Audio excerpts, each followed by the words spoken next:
Cela ressemble à un musée imaginaire. Avec le degré zéro des images, l'artiste plasticien belge Patrick Corillon retrace le passage des hommes.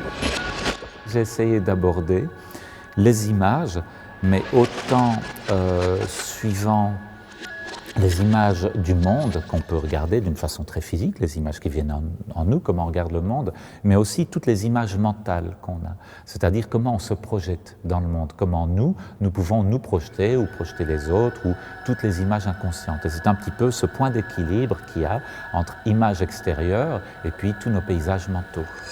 Des photographies en cuivre délavé, des objets insolites exposés de manière brute.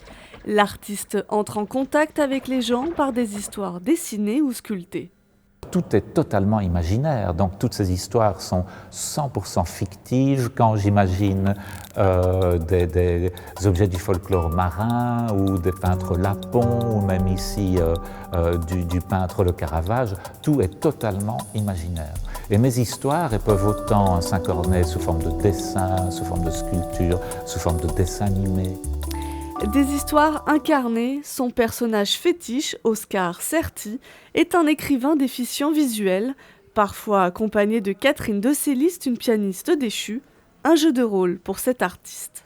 Ce personnage avait une bonne amie, il s'appelait Catherine de Célis. Ils se sont séparés, mais ils ont continué tout le reste de leur vie à se téléphoner. Et j'explique que même s'ils ne se sont plus jamais revus, quand ils se téléphonaient, chacun, pendant qu'ils téléphonaient, griffonnait. Un retour aux sources pour l'artiste. Le degré zéro des images est une première pour Patrick Corillon dans un centre d'art contemporain depuis 10 ans.